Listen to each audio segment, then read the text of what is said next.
All right, good morning. We'll call today's Housing, Urban Development and Zoning Committee meeting to order. Madam Clerk, please call the roll. Alderman Cone. Alderwoman Schweitzer. Vice Chair Sonier. Alderman Browning. Present. Alderman Aldridge. Chair Clark Hubbard. Here. Vice Chair Sonier. Alderman Aldridge. We have 4 present. We have a quorum. Thank you. With that, I'll accept the motion for the approval of the minutes. I move that we approve our meeting minutes from Tuesday, September 10th, 2024. And Cone. Aye. Alderwoman Schweitzer. Aye. Vice Chair Sonier. Alderman Browning. Aye. Alderman Aldridge. Chair Clark Hubbard. Aye. Vice Chair Sonier. Alderman Aldridge. We have 4 aye votes. Okay, with that, we've successfully approved the minutes. I will now recognize Alderwoman Laura Keys for Board Bill 65.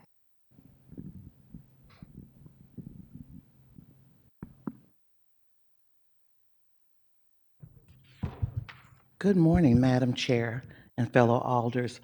So we're here today. So we're actually hearing this board bill under a new number.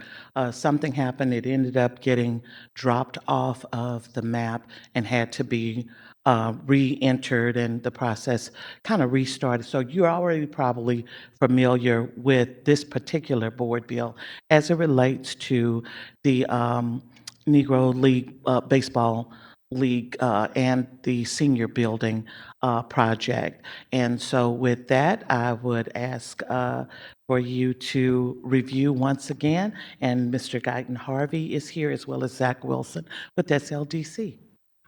Did you have an order you wanted your speakers to come up in, or just maybe be recognized?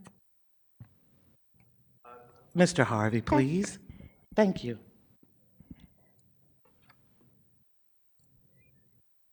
Mr. Harvey, if you can raise your right hand. Sure. Swear to tell the truth and nothing but the truth. I do. Please proceed. Good morning. I want to thank you guys again for extending an opportunity to me to actually speak on behalf of my project. The project entails a Negro League Baseball Museum affiliate, as well as senior housing, 34 to 40 units of senior housing in the Jeff Vanderloo neighborhood. We've been working on this project for quite some time. It should be a catalyst for a lot of, I think, constructive development in the Jeff Vanderloo neighborhood. And aside from construction jobs, it will have some permanent jobs that will, definitely contribute to the fabric of the community. What more can I really speak to aside from the fact that I'm excited to be here? And thank you for extending the opportunity. Thank you so much. And Mr. Wilson, do you want to just be recognized, or do you have comments? Zach Wilson, SLDC. We're very supportive of the project still. It scores very well on both our financial and the community benefits scorecard. Restores a historic building that was is owned by LRA. Most of the property Mr. Harvey's buying is from LRA, so it gets all these properties back on tax roll. So we're very supportive of the project. All right, thank you so much. We'll start with questions. Alderman Cone. Thank you. I cannot tell you how wonderful it is to be sitting on this committee and having these proposal development reports. It's just really wonderful. I am curious, and I'm not sure if this is directed towards you or SLDC, but the project is obviously asking for 15 years of tax abatement, first 10 at 90%, the back 5 years is at 50%. Are there other incentives that are being layered in the project? So are you getting low, moderate income housing tax credits? Are you using historic tax credits? What's the mix of incentives? Sure. Our capital stack does contemplate utilizing low-income housing tax credits, as well as historic tax credits, as well as perhaps some other incentives that can definitely contribute to the project coming into fruition. We've been working for quite some time in order to fully capitalize the project, and I think at this juncture we are, we're pretty much there, or if not exactly there, we're close. And so just going through the economic analysis here, it looks like you've got new market tax credits, brownfield tax credits, historic tax credits at the state level and the federal level. Your investment team is putting in $1.7 million in investor equity, and then there's private debt of $3 million. Total project cost is almost $18 million. How long do you think it will take for you to become profitable based off of the rent? Well, obviously your debt service is gonna, it's gonna be for the 30 years per se. But in terms of profitability, hopefully we could become profitable within 10 years or earlier, but we'll cash flow. Mhm. So we will have profit, but it's not, significant. Correct. So Yeah. These types of projects are just extremely difficult to make happen. So, my thanks and appreciation to you for, putting the time and effort to getting it to this place. I don't think that this project would be able to happen without the incentives, that the city that we're discussing here today. And it's part of the reason why we've, created the scorecard and have made sure that we're investing in parts of our city that need these incentives. And so certainly this project is a very worthy project, and thank you. well, and thank you. I've been in economic development for over 20 years, and I've seen a number of projects in the District of Columbia, and worked on numerous projects. And St. Louis is my home, and I love the city, and I love North St. Louis. That's where I'm from. And one of my objectives is to provide some type of substantive opportunities. And while our capital stack and our contemplated financing proposal is definitely come quite a way, come along quite a bit, we are continuing to fine tune how it's going to work. Have you already received the award for the LIHTC? No, we have not. That actually is by application, and that application occurs in December. And are you planning to go for the 7% or the 9% LIHTC? Actually, there are 4 and they're 9, and Or we're 4 next going. summer. Yeah, no problem. We're going for the 4%, which is essentially a very good path to proceed. So, and more likely to be awarded than the Correct. 9% for sure. Okay. No, that's all the questions I have. But, well, actually, one last question. So you're from North St. Louis originally. Yes. What attracted you to the building? Well, quite frankly, my father. My father, we would always drive by this building, and he would always say that it was a beautiful building, and it was, it played a role in St. Louis history in terms of streetcars. And that. I was fortunate later to speak with Andrew Weil, and worked with him to designate the building as a national landmark, and it is on the National Registry, so it's a historic landmark, and it qualified for historic tax credits. So he was very instrumental in assisting us, and Landmarks is a great organization. Wonderful. It's always nice to hear the personal connections to these projects, and certainly wish you all the best as you continue during Thank you. the process here, because it is a very arduous process. I think that's safe to say. Yeah. So thank you for hanging in there and for your investment in our city. Thank you. Alderwoman Schweitzer. Thank you so much, Chair Burden. Thank you, sir, for being here and being here again. I know we've seen you a couple times now, so I appreciate your dedication to the project. I see that it's phased into phase 1 for the main building site and then phase 2. So I would just like a little more information about the timeline and how you expect that to go. The phase 1 is the commercial building, and what we're hoping to do is actually engage our architect, Grice Group architects to engage in the permit set hopefully as early as November. And assuming we get our permit set ready, then we can start construction. We do contemplate actually having some environmental work done prior to that time, or concurrent with that timing. But I'd say as early as November, December, assuming we have certain milestones achieved. Yeah. So, but That's and when then after the commercial building has commenced in terms of the permit set, we would also like to shortly thereafter engage in having the permit set for the senior housing to also be started. Yeah. And are you working with a nonprofit on the senior housing, or a Yes. little bit more? Okay. And who are you working with?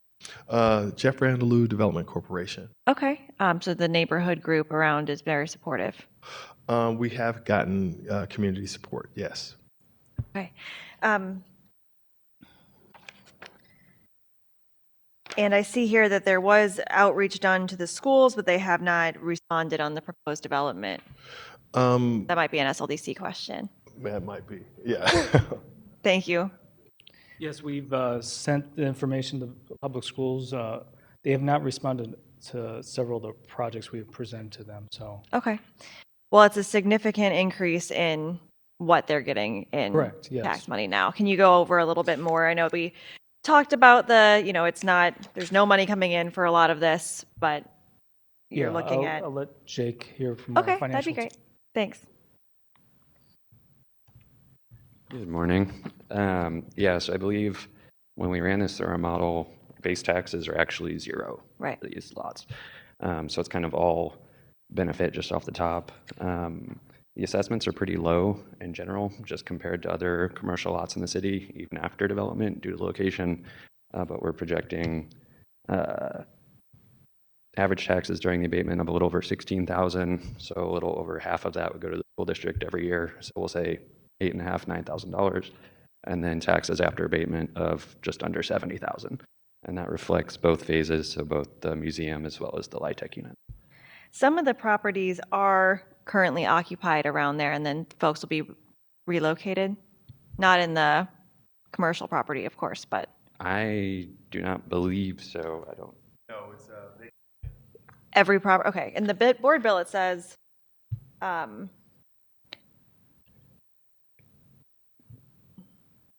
that there might be some redevelop, or let's see.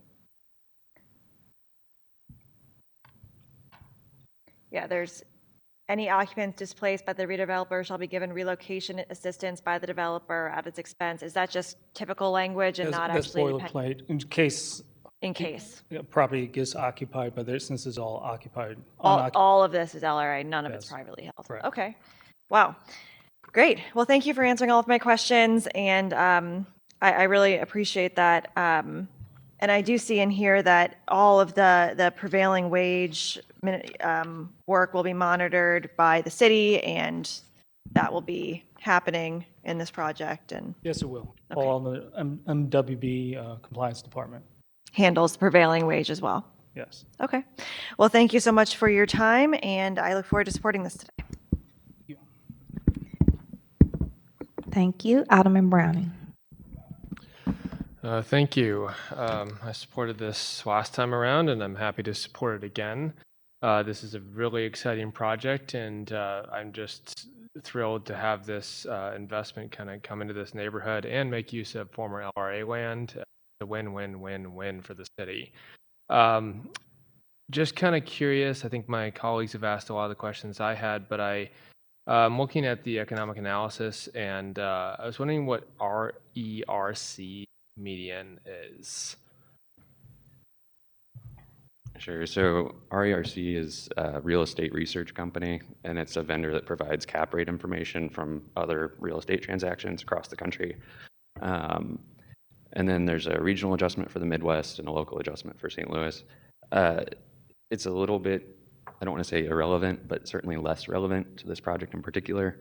So kind of just a refresher on how our model works. It's a real estate model, so it's assuming that the real estate is developed and held for 10 years and then sold at market value, and we use some of that cap rate information to determine what market value would be. To Mr. Harvey's point, the cash flows on this are not significant enough to justify a sale at year 10 in our model, which is why he would presumably hold it for longer than 10 years.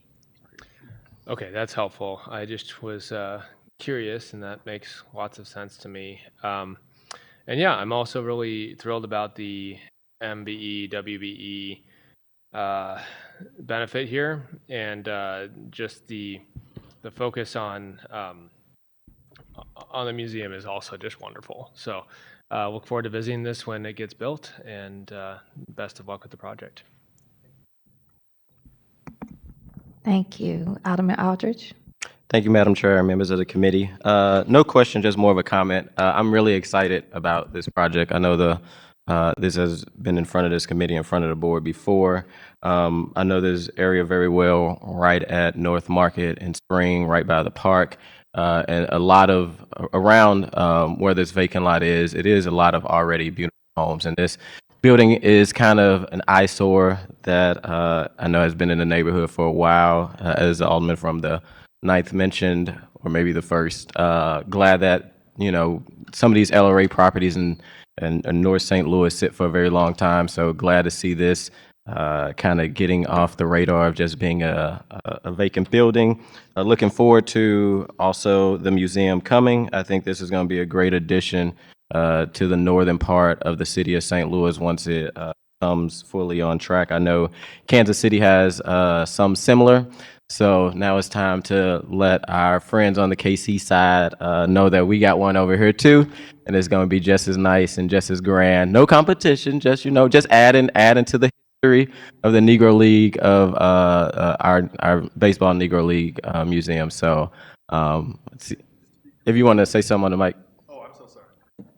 Just to be clear, but for their assistance, you know, they're all things lead back to Kansas City. Absolutely, absolutely. But they've been very helpful. And that's amazing to have that kind of regional collaboration and partnership. And I worked with some of the Negro League museum individuals in Kansas City on the state level, and they do really great work over on that side. So I think this is going to be a really exciting project, and just want to thank everyone who had a role to play in it, and also just want to kind of double down again from what the alderwoman from the 1st said. I think it's always important to make sure that when we have these meetings that we also have a duty, since he's alive, to educate the public. And it's good to see how, you know, this project currently isn't bringing in not only any growth to the city, but also to our public schools. So once it actually come online, we'll be seeing more money to the city, but also to our public schools that we currently are not seeing. So I want to thank everybody that was part of this, and the alderwoman, and I'd like to be added as a co-sponsor. So noted.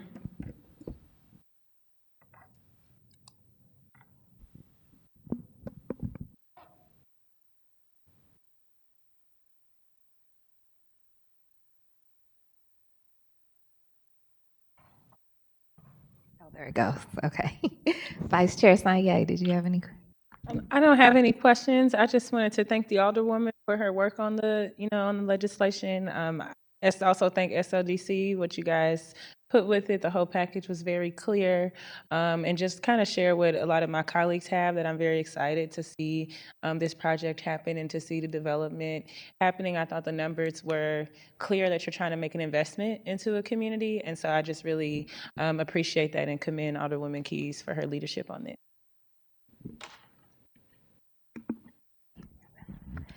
All right, thank you. You all can come back up, because everyone knows how excited I am about this project. Lucky Alderwoman Keys, to be able to be a cheerleader rather, for a progress in a project like this in our neighborhood. I love what Alderman Collins said about the personal connections, because I like to brag. I'm Mr. Grice is all the lady too. And with him being your architect, and he's from the north side too, you all set an amazing example of the success that you are having and being able to come back to the community and give back in this unique way and very intentional way. And we want to make sure we celebrate and uplift that as well in our comments. And I want to absolutely make the motion that we all sign on as co-sponsors for this board. Second. So it was motion by me that we are all added as co-sponsors and bank, and seconded by Vice Chair Sanye. Madam Clerk, please call the roll. Alderman Cone, Aye. Alderwoman Schweitzer, Aye. Vice Chair Sonier, Aye. Alderman Browning, Aye. Alderman Aldridge, Aye. Chair Clark Hubbard. Aye. We have 5 aye votes. All right, so with that, we are now all signed on in support. And if you have any closing remarks you would like to make, and then we can call Alderwoman Keys back up. Well, I definitely want to thank Alderwoman Keys, also Mr. Grice. He's a pillar of the African American community, and I think that he's a very insightful, contributor. And also, like I said, Mr. Wild was very helpful. We look forward to bringing the project into fruition. Yep. So, all right. Well, this is exceptionally exciting for me. I grew up at 3627 Aldine, which is just a few blocks over from there. My home church is with St. Teresa of Avila Church, right at Grand and North Market. As a kid, I hung out at the rectory, and Father Matt Considine used to just give me the key, and I could go and have a TV to myself and eat whatever was in the refrigerator, because he recognized that I was a kid from a large family. You don't get to have that kind of time to yourself. So that neighborhood is very special to me. Like most families in those days, we didn't have cars. We walked everywhere. We walked to Rumbold Park, and then we'd walk back. And all of the businesses that were in that area, during that time when my family moved to that part of the 11th Ward, every good and service that you needed, you could walk to it, including Yateman Clinic, which served the whole family. And over the years, to watch the steady decline and disinvestment. And now we are at a point where we can begin to see some light coming through the cracks. And I am very, very excited, and I thank you all for your support. Madam Alderwoman, would you like to request for us to pass this? Once again, thank you. I would ask for your favorable consideration on Board Bill 65. I move that we pass Board Bill 65 out with a due pass recommendation. Second. It was moved by Alderman Cone, seconded by Vice Chair Sanye. I heard a call for previous. Object. I don't. Oh, we did yeah, okay, never mind. I removed my objection. All right, with no objection to previous roll, we have successfully passed Board Bill 65 out of the HUD Committee and Bank. Congratulations, Alderwoman Keys, and congratulations, Mr. Guyton. Excuse me, who called for the previous row? Alderwoman Schweitzer. Okay, with that, we'll move forward on the agenda. Are there any resolutions for review? We have none. Any committee discussions? We have none. Acknowledgement of any written testimony? We have none. Do my colleagues have any announcements? I'll make sure I make the announcement to say Happy National Voter Registration Day. So it's national. Make sure what did they say? Check your registration, make sure you get someone else registered and be ready to vote. So shout out to our good friend Ben Borgmeyer down at the Board of Elections. It's National Voter Registration Day, so we got some work to do. We are all present, so there are no excused members, so I will accept the motion for adjournment. So moved. Second. Moved by Alderman Cone, seconded by Vice Chair Sanye, and previous roll by Alderman Cone. And we did not hear the objection by Alderman Aldridge. Thank you, everyone. Have a blessed day.